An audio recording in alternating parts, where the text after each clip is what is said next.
কুরবানি ঈদকে সামনে রেখে পশু লালন পালনে ব্যস্ত সময় পার করছেন বরিশালের খামারিরা।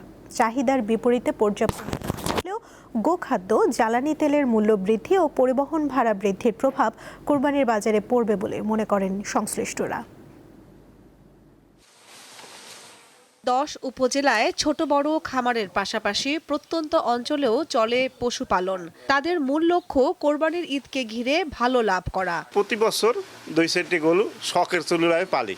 এই 5টা গরুরে আমার মনে হয় মাসে 25,000 টাকার উপরে বিট আর বসি খাওয়াই। তবে বিদ্যুৎ সংকটে খামার পরিচালনায় সমস্যা হচ্ছে বলে অভিযোগ উদ্যোক্তাদের। পাশাপাশি জ্বালানি তেল ও পরিবহন ভাড়া বৃদ্ধির প্রভাব কোরবানির পশুর দামের ক্ষেত্রে পড়বে বলে মনে করেন খামারিরা।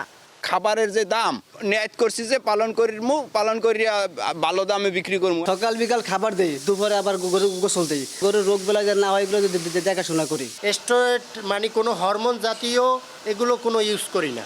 আমাদের যে গরু একদম ন্যাচারালি পদ্ধতিতে গরুগুলো মোটা তাজা করা হয়। পশুর হাটগুলোতে মনিটরিং এর জন্য 23টি মেডিকেল টিম কাজ করবে বলে জানায় জেলা প্রাণী সম্পদ বিভাগ। চাহিদা হলো 1,26,000 আর আমাদের অ্যাভেইলেবল আর কি প্রাপ্যতা হবে 1,29,000 গবাদি পশু আছে এবং প্রায় 3,000 গবাদি পশু আমাদের সারপ্লাস থাকবে। জেলায় ছোট বড় মিলিয়ে গরু ছাগলের খামার রয়েছে অন্তত 9,155টি।